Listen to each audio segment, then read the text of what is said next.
إن الحمد لله نحمده ونستعينه ونستغفره ونعوذ بالله من شرور أنفسنا ومن سيئات أعمالنا. من يهده الله فلا مضل له ومن يضلله فلا هادي له. أشهد أن لا إله إلا الله وحده لا شريك له وأشهد أن محمدا عبده ورسوله. أما بعد فإن خير الحديث كتاب الله وخير الهدي هدي محمد صلى الله عليه وسلم وشر الأمور محدثاتها وكل محدثة بدعة وكل بدعة ضلالة وكل ضلالة في النار. قال الله تبارك وتعالى في كلامه المجيد والفرقان الحميد: فأعوذ بالله السميع العليم من الشيطان الرجيم. يا أيها الذين آمنوا اتقوا الله حق تقاته ولا تموتن إلا وأنتم مسلمون. وقال تعالى: بسم الله الرحمن الرحيم. يا أيها الناس اتقوا ربكم الذي خلقكم من نفس واحدة وخلق منها زوجها وبث منهما رجالا كثيرا ونساء واتقوا الله الذي تساءلون به والأرحام إن الله كان عليكم رقيبا. وقال تعالى: يا أيها الذين آمنوا اتقوا الله وقولوا قولا سديدا يصلح لكم أعمالكم ويغفر لكم ذنوبكم ومن يطع الله ورسوله فقد فاز فوزا عظيما. وقال تعالى في موضع آخر: بسم الله الرحمن الرحيم.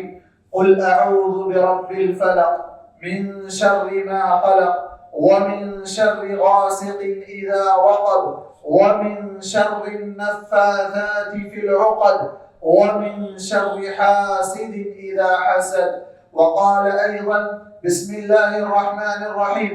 قل أعوذ برب الناس ملك الناس إله الناس من شر الوسواس الخناس الذي يوسوس في صدور الناس من الجنة والناس. اما بعد. معزز حاضرین جمعہ، بزرگوں، نوجوان ساتھیوں، پیارے بچوں، اسلامی ماؤں اور بہنوں، ہر قسم کی تعریف، کبریائی و بڑائی اس ایک اللہ رب العالمین کے لیے لائق و سزاوار ہے جو اس ساری کائنات کا اکیلا خالق، مالک، رازق اور پالنہار ہے۔ اسی اللہ رب العالمین کا بے انتہا فضل و احسان ہے کہ جس نے ہمیں اپنی تمام مخلوقات میں اشرف المخلوقات بنا کر پیدا کیا اور ہماری دنیا اور آخرت کو بنانے سنوارنے کے لیے ہم انسانوں ہی میں سے انبیاء اور رسولوں کو مبعوث فرمایا۔ اللہ کے تمام انبیاء اور رسولوں پر اور بالخصوص ہم اور آپ کے بلکہ سارے انسانوں اور سارے جنوں کے آخری نبی اور رسول محمد مصطفیٰ صلی اللہ علیہ وسلم پر بے شمار درود و سلام نازل ہو۔ حاضرین جمعہ، آج کا موضوع خطابت ہے فضائل معوذتین۔ معوذتین یعنی وہ دو صورتیں جس میں اللہ تبارک و تعالیٰ نے پناہ مانگنے کے آداب یا پناہ کن کن چیزوں سے مانگی جانی چاہیے ان ساری چیزوں کا تذکرہ کیا ہے، جو ہر بچے کو وہ صورتیں یاد ہیں جو قل کے صورتوں کے نام سے معروف ہے، اور تقریباً سب لوگ نماز میں ان صورتوں کا بکثرت اہتمام بھی کرتے ہیں۔ اس سے قبل کہ میں اپنے اصل موضوع پر آؤں، انسان جسے اللہ تبارک و تعالیٰ نے تمام مخلوقات میں افضل بنایا، اللہ نے فرمایا: وَلَقَدْ كَرَّمْنَا بَنِي آدَمَ وَحَمَلْنَاهُمْ فِي الْبَرِّ وَالْبَحْرِ وَرَزَقْنَاهُمْ مِنَ الطَّيِّبَاتِ۔ ہم نے انسان کو بڑا شریف بنایا ہے، معزز بنایا ہے، عزت دار بنایا ہے۔ ہم نے اسے خشکی پر یعنی سڑکوں پر، زمین پر، اور اسی طرح تری یعنی سمندر میں اللہ تبارک و تعالیٰ نے سواریوں کا انتظام کیا، اور اس کے لیے ہم نے تمہیں پاکیزہ روزی عطا کی۔ یہ سمندروں کا سفر کوئی معمولی سفر نہیں، اور انسان نہ صرف آج زمین پر بلکہ ہواؤں میں سفر کرتا ہے۔ ہواؤں پر کمندیں انسان ڈال چکا ہے، یہ سفر. اور پھر اسی طرح اللہ تبارک و تعالیٰ نے جہاں دوسرے مقام پر فرمایا هو الذی خلق لکم ما فی الارض جميعا، ارے انسان کے لیے اللہ تبارک و تعالیٰ نے ساری کائنات بنائی. انسان کے لیے اللہ تبارک و تعالیٰ نے ساری چیزوں کو اس کے لیے مسخر کر دیا، اس کے تابع کر دیا، اس کے کنٹرول میں دے دیا. اسی لیے انسان یہ سمندر میں سفر کر رہا ہے، پانی کو چھینتا ہوا آگے بڑھ رہا ہے، ہواؤں کو پھاڑتا ہوا آگے بڑھ رہا ہے. وہ انسان کیا کسی چیز سے ڈر سکتا ہے؟ وہ انسان جسے اللہ تبارک و تعالیٰ نے اتنا عظیم بنایا، کہ اتنا علم والا بنایا، اتنی عقل و فراست عطا کی کہ اللہ تبارک و تعالیٰ نے فرشتوں کو اس کے سامنے جھکا دیا. جیسے کہ اللہ تبارک و تعالیٰ نے فرمایا وَإِذْ قُلْنَا لِلْمَلَائِكَةِ اسْجُدُوا لِآدَمَ فَسَجَدُوا، جب اپنے فرشتوں سے کہا کہ تم آدم کو سجدہ کرو، سب نے سجدہ کیا. کس بنیاد پر؟ کہ اللہ تبارک و تعالیٰ نے علم آدم الاسماء كلها، ساری چیزوں کا علم عطا کیا. اس لیے اللہ تبارک و تعالیٰ نے انسان کو اشرف المخلوقات بنایا. اور وہی جہاں اللہ تبارک و تعالیٰ نے فرشتوں کو حکم دیا، اس وقت ایک اور شخص تھا جسے ہم ابلیس کے نام سے جانتے ہیں، جس نے انکار کر دیا. فسجدوا الا ابلیس ابى واستكبر وكان من الكافرين، ابلیس نے اس سے انکار کر دیا. یہی ہمارے موضوع کا اصل نقطہ ہے کہ انسان کے لیے ساری چیزیں مسخر کر دی گئی، لیکن پھر انسان ڈرتا کس سے ہے اور کیوں ڈرتا ہے، اور ایسی کون سی چیزیں ہیں جس کی وجہ سے انسان کو ڈرنا پڑتا ہے، یعنی کہ انسان کو ڈرایا جاتا ہے اور انسان اس ڈر کی بنا پر یا تو وہ اللہ تبارک و تعالیٰ پر ایمان رکھنے والا ہے تو اللہ تبارک و تعالیٰ کی پناہ مانگتا ہے، اللہ تبارک و تعالیٰ کی پناہ حاصل کرتا ہے، اور اگر وہ اللہ پر ایمان نہیں رکھتا ہے تو پھر ہر ایرے غیرے، ہر چھوٹی چیز، ہر ترکاری کی چیز، نہ جانے کیسی کیسی چیزوں کی وہ پناہ حاصل کرنا چاہتا ہے جو اللہ تعالیٰ کے ساتھ شرک کرنے والا ہے.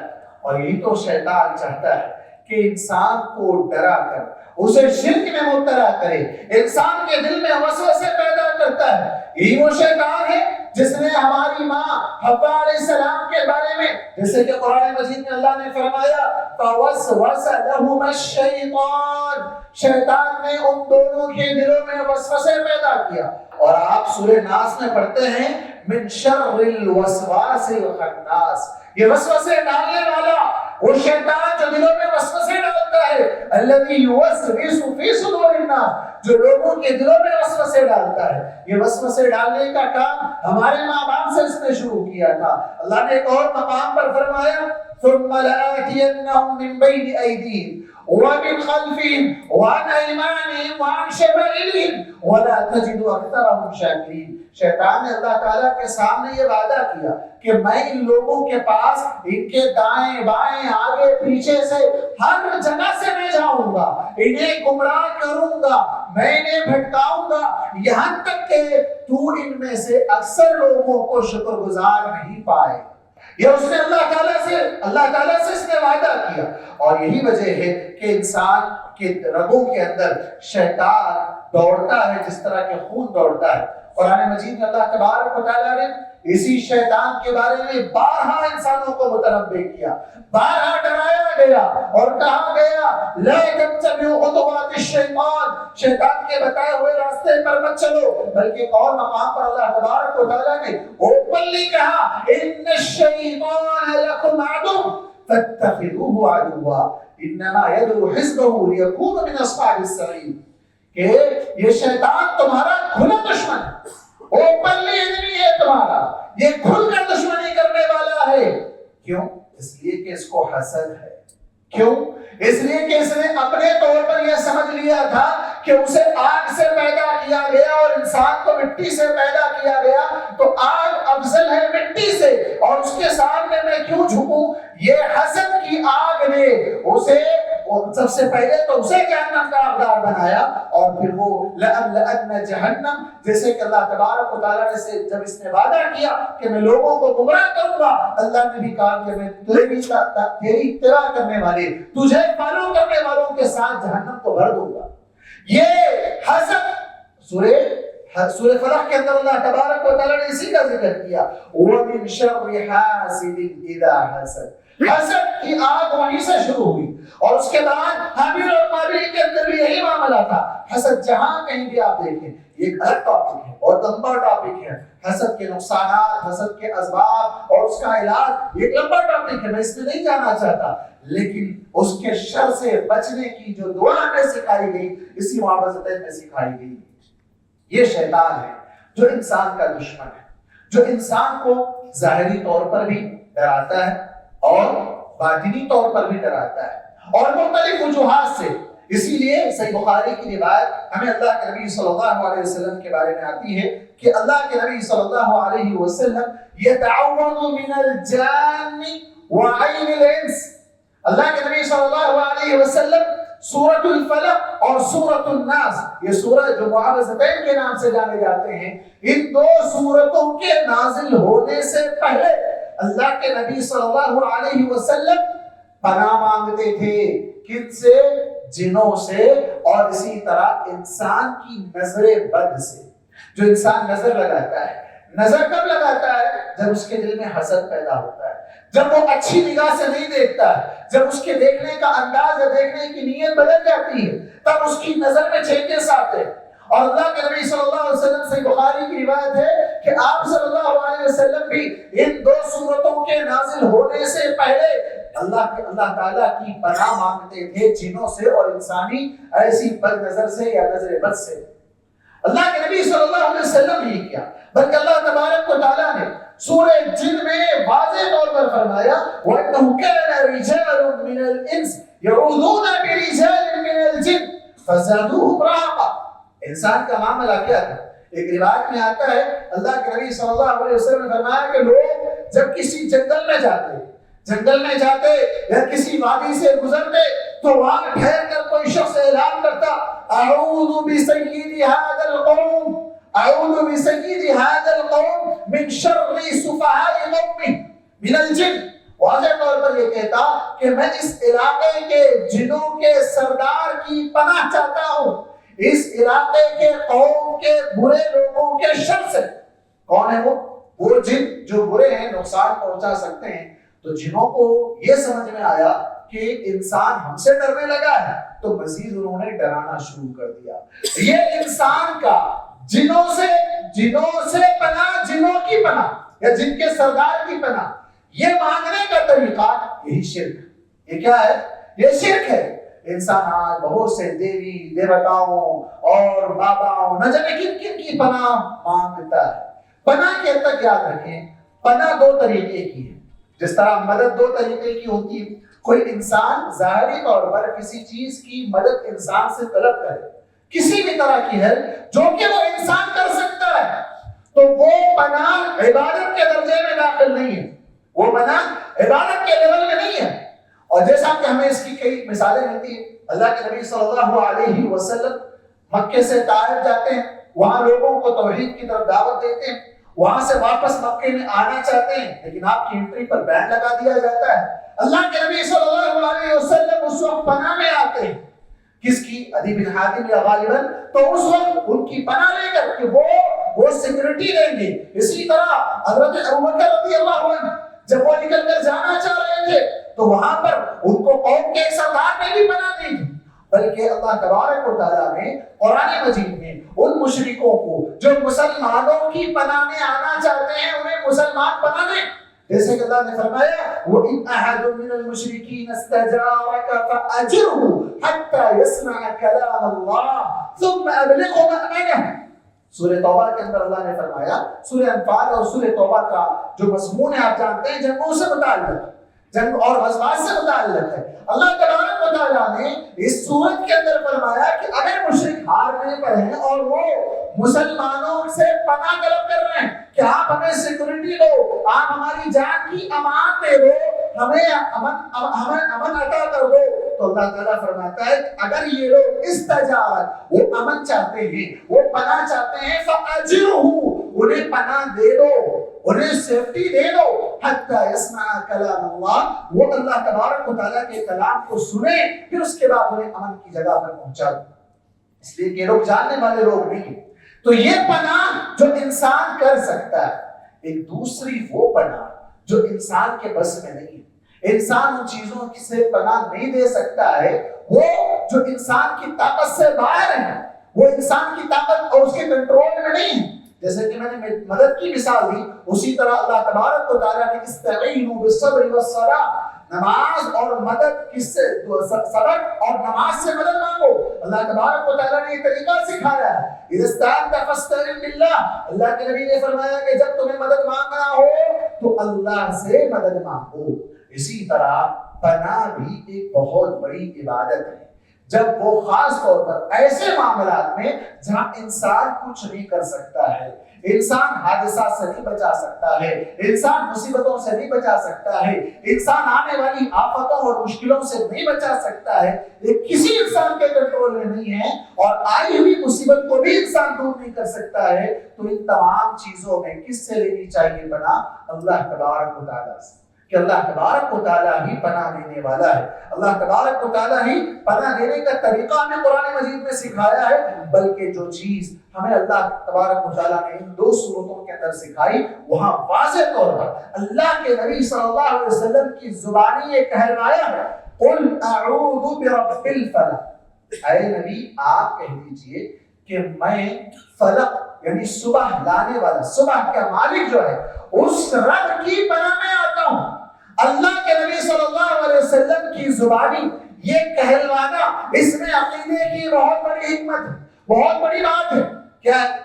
لوگ سمجھتے ہیں کہ اللہ کے نبی صلی اللہ علیہ وسلم نعوذ باللہ قادر مطلق ہیں، پوری کائنات پہ آپ کا جو زور چلتا ہے، آپ کا سکہ چلتا ہے، آپ ہی کی وجہ سے کائنات وجود میں آئی ہے، فلاں فلاں جو شرکیہ الفاظ اپنی قوالیوں میں، اپنے الفاظ میں کہہ لیتے ہیں. اللہ تبارک و تعالیٰ نے واضح طور پر کہہ دیا، آپ کہہ دیجئے. مطلب یہ ہے کہ آپ بھی پناہ طلب کر رہے ہیں، اللہ کے نبی بھی پناہ طلب کر رہے ہیں. اگر اللہ کے نبی صلی اللہ علیہ وسلم خود قادر مطلق ہے، ہر چیز سے اپنے آپ کو بچا سکتے ہیں، تو پھر اللہ کے نبی کو پناہ مانگنے کی کیا ضرورت تھی؟ قل اعوذ. اور بلکہ خود اللہ کے نبی صلی اللہ علیہ وسلم نے کئی مصنون دعاؤں میں اللہم انی اعوذ برضاک من سخطک، اللہم انی اعوذ بک من جہد البلاء و درک الشقاء، اللہم انی اعوذ بک من علم لا ينفع، ایسی کئی دعائیں ہیں جس میں اللہ کے نبی صلی اللہ علیہ وسلم نے اللہ تبارک و تعالیٰ کی پناہ طلب کی ہے. اعوذ برب رضاک، اعوذ بک من جہد البلاء. یہ الفاظ دلالت کرتے ہیں کہ اللہ کے نبی صلی اللہ علیہ وسلم کسی نفع و نقصان کے مالک نہیں تھے، بلکہ آنے والے نقصان سے بچنے کے لیے اللہ تبارک و تعالیٰ کی پناہ طلب کرتے تھے. پناہ طلب کرنے کے لیے جیسا کہ اللہ تبارک و تعالیٰ نے قل اعوذ برب الفلق اور قل اعوذ برب الناس، ان دو صورتوں میں واضح طور پر پہلا ورڈ جو لایا ہے وہ رب کا لایا ہے، کہ رب کی پناہ لی جائے. کون؟ کوئی اور پناہ نہیں دے سکتا ہے، بلکہ اللہ تبارک و تعالیٰ نے سورہ ناس کے اندر توحید کی تینوں قسمیں ذکر کر دی. قل اعوذ برب الناس، رب ہے کس کا؟ ساری انسانیت کا رب ہے، سارے لوگوں کا رب ہے. ملک الناس، وہ سارے لوگوں کا مالک ہے. الہ الناس، وہ سارے لوگوں کا معبود ہے جس کی عبادت کی جائے. اس کی پناہ لینا ہے. کس سے لینا ہے؟ من شر الوسواس الخناس، وہ شیطان جو دلوں میں وسوسے پیدا کرتا ہے اور پیچھے ہٹ جاتا ہے، اللہ کا نام لینے پر، اللہ کا ذکر کرنے پر چھپ جاتا ہے. اور آگے کہا الذی یوسوس فی صدور الناس من الجنۃ والناس، وہ دلوں میں وسوسے پیدا کرنے والے دو طرح کے، دو کیٹیگریز ہیں. قرآن مجید کی سب سے آخری سورت کی آخری آیت من الجنۃ والناس، یہ وسوسے پیدا کرنے والے جنوں میں سے بھی ہوتے ہیں اور انسانوں میں سے بھی ہوتے ہیں. انسانوں میں بھی بعض ایسے لوگ ہوتے ہیں جو بظاہر آپ کو انسانی شکل میں نظر آتے ہیں، آپ کے ساتھ چلتے پھرتے ہیں، اٹھتے بیٹھتے ہیں، بظاہر آپ ان کو جانتے ہیں، ہو سکتا ہے کہ ان سے رشتہ بھی ہو، وہ آپ کے پڑوس میں بھی رہتے ہوں، کچھ بھی ہو، لیکن ان کے بارے میں اللہ تبارک و تعالیٰ نے فرمایا من الجنۃ والناس، ایسے لوگ جو لوگوں کو اللہ سے دور کرنے والے ہیں، اللہ کے ذکر سے دور کرنے والے ہیں، اور لوگوں کے دلوں میں اللہ تعالیٰ کا خوف پیدا کرنے کے بجائے دنیا کا خوف اور دنیا کی آفتیں، دنیا کی مصیبتوں کا خوف بٹھاتے ہیں اور اللہ سے دور کرتے ہیں، رشتوں کو توڑتے ہیں. یہ شیطانی کام. اللہ کے نبی صلی اللہ علیہ وسلم نے ان لوگوں کے بارے میں فرمایا جو لوگوں کو اللہ کے علاوہ غیر اللہ کی طرف دعوت دیتے ہیں، شیطان کی طرف دعوت دیتے ہیں. اللہ کے نبی نے فرمایا قلوبہم قلوب الشیاطین فی جسمان انس. انسانی جسم ہے، ڈھانچہ تو انسان کا ہی ہے، وہ زبان بھی تمہاری بات کریں گے، جسے تم پہچانتے ہو، وہ ساری چیزیں ہوں گی، لیکن ان کے جسمانی دل، ان کے اندر جو جسم ہے، اس جسم میں ہونے والا دل وہ انسان کا نہیں بلکہ شیطان کا دل ہے. تو انسانوں بھی ایسے شیطان ہوتے ہیں. تو ایسے لوگوں سے بھی اللہ تبارک و تعالیٰ کی پناہ مانگنی چاہیے کہ اللہ تعالیٰ ایسے انسانوں کے بھی شر سے بچائے. آئیے ہم دیکھتے ہیں کہ اللہ کے نبی صلی اللہ علیہ وسلم نے اس سورت کے بارے میں، ان دو سورتوں کے بارے میں کیا کیا فضیلتیں بتائی ہے، پھر اس کے بعد ان سورتوں کے اندر بتائے جانے والے مقاصد اور ان چیزوں کو جانتے ہیں. سب سے پہلی چیز، جیسا کہ صحیح بخاری کی روایت میں نے آپ کے سامنے رکھی کہ اللہ کے نبی صلی اللہ علیہ وسلم ان دو سورتوں کے نازل ہونے سے پہلے جنوں سے اور انسانوں کی نظر بس سے اللہ کی پناہ مانگتے تھے. جب یہ دو صورتیں نازل ہوئی تو آپ نے ان ساری دعاؤں کو چھوڑ دیا اور انہی دو صورتوں کو لازم پکڑ لیا. اللہ کے نبی صلی اللہ علیہ وسلم نے ایک اور حدیث کے اندر حضرت عقبہ بن عامر رضی اللہ عنہ فرماتے ہیں لقیت رسول اللہ صلی اللہ علیہ وسلم فقال لی، اللہ کے نبی صلی اللہ علیہ وسلم سے میں ایک مرتبہ ملاقات کیا، آپ نے مجھے کچھ نصیحتیں کی. فرمایا یا عقبہ بن عامر سل من قطعک وأت من حرمک واعف عمن ظلمک. آپ نے تین باتوں کی نصیحت کی. آپ نے فرمایا اے عقبہ بن عامر، جو تمہارا رشتہ توڑ دے ان سے رشتہ جوڑ لو. سل من قطع، جو رشتہ ان سے جو توڑ دیتے. یہ بہت بڑا چیلنج ہے آج کے زمانے میں. آج کے زمانے میں جہاں رشتے ناطے ٹوٹتے چلے جا رہے ہیں، ایسے دور میں رشتوں کو جوڑنا یہ بہت بڑی فضیلت اور بہت بڑی عظیمت کا کام ہے. اللہ تبارک و تعالیٰ نے جنتیوں کے جہاں صفات ذکر کی سورۃ الرعد میں، وہاں اللہ تبارک و تعالیٰ نے فرمایا والذین یصلون ما امر اللہ به ان یوصل. اللہ تعالیٰ جن رشتوں کو جوڑنے کا حکم دیتا ہے وہ ان رشتوں کو جوڑتے ہیں. انہی لوگوں کے اللہ تعالیٰ نے جنتیں تیار کر رکھی ہیں. وہ توڑ دیے رشتہ، وہ بات کرنا بند کر دیے، وہ سلام کرنا بند کر دیے، وہ ملاقات نہیں کرنا چاہتے. میں کیوں ملوں، میں کیوں سلام کروں، تو پھر یہ رشتے توڑنے والے ہو گئے. اور اللہ کے نبی صلی اللہ علیہ وسلم نے کیا فرمایا لیس الواصل بالمکافی، رشتہ برابری کے ساتھ نبھانے والا وہ رشتہ جوڑنے والا شمار نہیں ہوگا. برابری کر رہا ہے، وہ ایسا کریں گے تو میں ویسا کروں گا، وہ ایسا کریں گے تو میں ایسا کروں گا. تو یہ آدمی جو برابری کر رہا ہے وہ اتنا دیے میں اتنا دوں گا، تو ایسا آدمی رشتوں کو نہیں جوڑ رہا ہے. رشتوں کو جوڑنے والا کون ہے؟ جب اس سے رشتہ توڑ دیا جائے تو وہ اس رشتوں کو جوڑ دے. شیطان کا کام رشتوں کو توڑنا ہے اور انسان کا کام رشتوں کو جوڑنا ہے. اللہ کے نبی نے فرمایا رشتوں کو جوڑ دو، اور جو تم پر ظلم کرے، جو تمہیں محروم کرنا چاہے، تمہیں کوئی چیز نہ دینا چاہے، تم آگے بڑھ کر اس کو دو، اور جو تم پر ظلم کرے تم اس کو معاف کرو. پھر حضرت عقبہ بن عامر آگے کہتے ہیں پھر میں دوبارہ ملاقات کیا. اللہ کے نبی صلی اللہ علیہ وسلم سے پھر ایک اور مرتبہ اللہ کے نبی کے پاس آیا. آپ صلی اللہ علیہ وسلم نے مجھے پھر تین نصیحتیں کی. آپ نے فرمایا املک لسانک، اپنی زبان پہ کنٹرول رکھو، اپنی زبان کو قابو میں رکھو، جیسے چاہے زبان مت چلاؤ. کیوں؟ اس لیے کہ ایک اور مقام پر اللہ کے نبی نے فرمایا کہ زبان کی کٹوتی کی وجہ سے لوگ اکثر جہنم میں جاتے ہیں.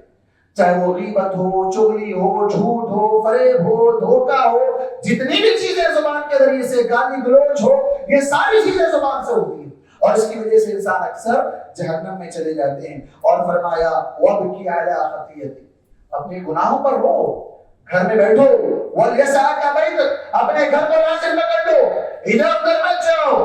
بہت سے لوگ ہیں آج گھر میں تو بیٹھے ہوئے ہیں لیکن سوشل میڈیا کا فتنہ ایسا ہے کہ اس فتنے کے اندر گھر بیٹھے بھی لوگ گمراہ ہو رہے ہیں. ایسی گمراہی سے اپنے آپ کو بچائیے، اپنے گناہوں پر نادم ہو جائیے. اللہ کے نبی نے فرمایا اپنے گناہوں پر رو، اللہ کے سامنے گھر میں بیٹھ کر رو. مسجد میں آ کے لوگوں کے سامنے رو کر دکھانا یہ ضروری نہیں، بلکہ تنہائی میں، بالخصوص رات کے اس وقت جب سارے لوگ سو رہے ہوں، کوئی دیکھنے والا نہیں ہے، اللہ تبارک و تعالیٰ آسمان دنیا پر آ کر دیکھ رہا ہے اور اللہ تبارک و تعالیٰ آواز لگاتا ہے تو مانگنے والا میں اس کو دوں، ہے کوئی بخشش طلب کرنے والا میں اس کو بخش دوں. وہ بخشش کا وقت ہے، اس وقت میں اٹھ کر گناہوں کی معافی مانگنا انسان کے لیے کامیابی اور نجات کا ذریعہ ہے. اور اسی طرح آگے اللہ کے نبی صلی اللہ علیہ وسلم نے تیسری بات فرمائی یا عقبہ الا اعلمک سورا ما انزلت فی التوراۃ ولا فی الانجیل ولا فی الفرقان مثلہ. آپ نے فرمایا اے عقبہ کیا میں تمہیں ایسی صورتیں نہ سکھاؤں، ایسی صورتیں یاد نہ دلاؤں جو نہ تو تورات میں نازل ہوئی، نہ انجیل میں نازل ہوئی، نہ خود قرآن میں ویسی صورتیں نازل ہوئی اللہ یہ کہ یہ دو صورتیں۔ پھر آپ نے انہیں یہ معوذتین قل اعوذ برب الفلق اور قل اعوذ برب الناس یہ دونوں صورتیں یاد دلائی یا دونوں صورتیں سکھائی۔ پھر اس کے بعد آپ نے ان سے کہا لا یأتین علیک لیلہ الا قرأتہن فیہا، آپ نے فرمایا کہ کوئی رات تمہاری ایسی نہیں گزرنی چاہیے جس میں تم یہ صورتیں نہ پڑھے۔ اس میں قل اللہ احد بھی شامل ہے، تینوں قل شامل ہے، قل اللہ احد، قل اعوذ برب الفلق اور قل اعوذ برب الناس۔ ان تینوں صورتوں کو پڑھے بغیر تمہاری رات نہیں گزرنی چاہیے۔ مطلب کیا ہوا کہ ان تینوں صورتوں کو پڑھ کر ہی انسان کو سونا چاہیے۔ اور اللہ کے نبی صلی اللہ علیہ وسلم کا بھی سوتے وقت کا وظیفہ یہی تھا۔ حضرت عائشہ رضی اللہ عنہا فرماتی ہے کہ اللہ کے نبی صلی اللہ علیہ وسلم ہر رات سونے سے پہلے ان تین صورتوں کو تین مرتبہ پڑھتے، پھر اپنے ہاتھوں میں پھونک مارتے اور اپنا ہاتھ جسم کے جس علاقے کا جتنا جان تک پہنچتا پورے اپنے جسم پر مل لیتے تھے۔ اس کے بعد ہی اللہ کے نبی صلی اللہ علیہ وسلم سوتے تھے۔ اسی طرح ایک اور جگہ اللہ کے نبی صلی اللہ علیہ وسلم نے اسے جنوں اور نظر بد کا علاج قرار دیا، جیسا کہ صحیح بخاری کی روایت آپ کے سامنے گزری، اور خود اس صورت کے اندر جب اس کی تفصیل آپ کے سامنے آئے گی آپ اندازہ لگائیں گے کہ کیسے کیسے جن انسان کو نقصان پہنچاتے ہیں اور کیسے کیسے اللہ تبارک و تعالیٰ نے ان کے شر سے بچنے کا طریقہ وہاں سکھایا ہے۔ اسی طرح بچھو وغیرہ یا کوئی بھی ایسی چیز جو کاٹنے والی، ڈسنے والی، تکلیف دینے والی ہے، اس کے شر سے بچنے یا اس کا علاج اللہ کے نبی صلی اللہ علیہ وسلم نے اسے قرار دیا۔ ترمذی کی روایت ہے اللہ کے نبی صلی اللہ علیہ وسلم کو ایک مرتبہ بچھو نے ڈس لیا، آپ صلی اللہ علیہ وسلم نے فرمایا لعن اللہ العقرب لا تدعوا مصلیا ولا غیر الا رجمته، اللہ کی لعنت ہو اس بچھو پر، یہ نہ مصلی کو چھوڑتا ہے، یعنی مطلب نماز پڑھنے والے کو بھی نہیں چھوڑ رہا ہے، غیر مصلی کو بھی، غیر نمازی کو بھی نہیں چھوڑ رہا ہے، ہر کسی کو ڈس رہا ہے۔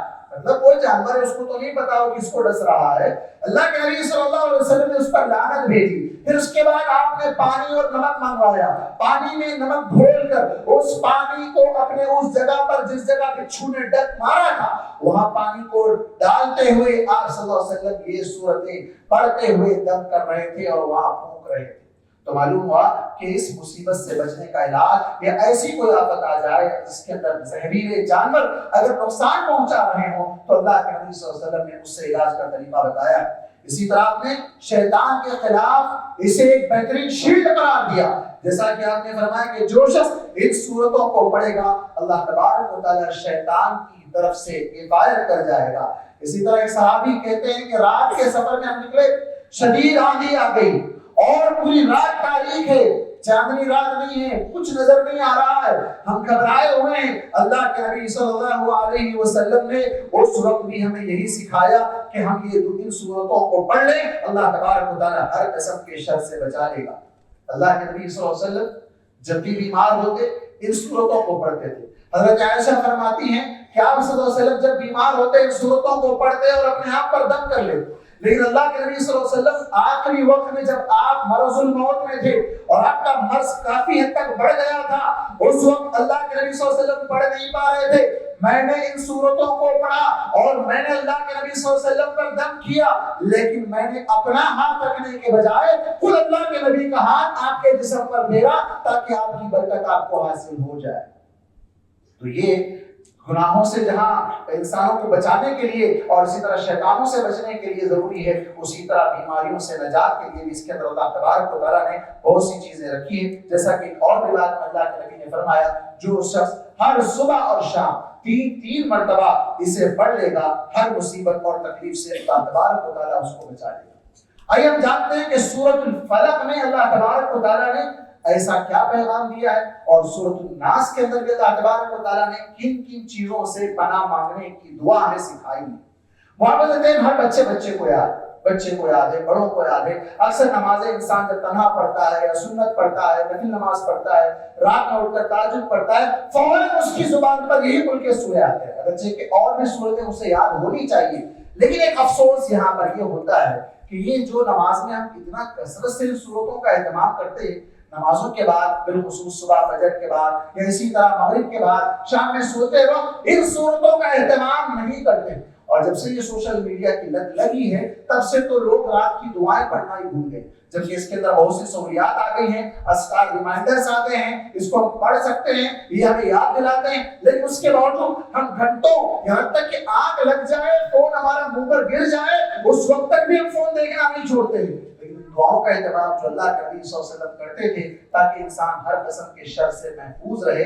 آئیے دیکھتے ہیں ان دو صورتوں کے اندر اللہ تبارک و تعالیٰ نے ایسا کیا بیان کیا. اللہ نے فرمایا قل اعوذ برب الفلق، اے نبی آپ کہہ دیجئے میں فلق کے رب کی پناہ میں آتا ہوں. فلق صبح کا جو پاؤں پھٹنا ہے، یعنی تاریکی میں سارے شر، سارے فسادات، ساری برائیاں، ساری خباثتیں، سارے بدروہیں اور یہ شیاطین کے جتنے عمل، جتنے جادو، یہ ساری چیزیں رات کے اندھیرے میں کی جاتی ہیں. صبح کی روشنی ان کے لیے نقصان دہ ہوتی ہے. اس کے اندر بہت بڑا پیغام یہ ہے کہ یہ سارے فسادات، یہ سارے شر کا خاتمہ کرنے والا وہ اللہ تبارک و تعالیٰ جو صبح لانے پر قادر ہے. وہی اللہ تبارک و تعالیٰ نے ایک اور مقام پر قرآن مجید میں فرمایا بھلا بتاؤ اگر اللہ تبارک و تعالیٰ تمہارے پاس یہ صبح کی روشنی نہ لاتا تو کون ہے جو تمہارے لیے صبح کی روشنی لائے جس میں تم کما سکو، کمانے کے لیے نکل سکو؟ ہے ایسی کوئی ذات؟ کوئی نہیں ہے. وہ اکیلا اللہ تبارک و تعالیٰ ہے. اگر اللہ تبارک و تعالیٰ دن ہمیشہ کے لیے رکھ دیتا تو پھر کون ہے جو تمہیں رات لائے جس میں تم سکون حاصل کر سکو؟ تو اللہ تبارک و تعالیٰ رات اور دن کو لانے پر قادر ہے، بلکہ اس کا مالک اللہ تبارک و تعالیٰ، کوئی اس کو آگے پیچھے نہیں کر سکتا ہے. وہ اللہ تعالیٰ فرماتا ہے قل اعوذ برب الفلق من شر ما خلق. سبحان اللہ، اس ایک آیت میں ساری چیزیں آ گئی، ساری چیزیں آ گئی. من شر ما خلق، جو اللہ تو نے پیدا کیا ہے وہ ساری چیزوں کے شر سے. اور جب اللہ نے پیدا کیا ہے تو یہاں ایک ڈاؤٹ ہو سکتا ہے کہ جب اللہ نے ہی کسی چیز کو پیدا کیا ہے تو اس کا شر بھی اللہ تعالیٰ نے پیدا کیا ہے، اس کو نقصان پہنچانے کی طاقت بھی اللہ نے دی ہے. نہیں، وَالشَّرُّ لَيْسَ إِلَيْكَ. اللہ کے نبی صلی اللہ علیہ وسلم نے ہمیں یہ عقیدہ سکھایا ہے کہ شر اللہ کی طرف سے نہیں.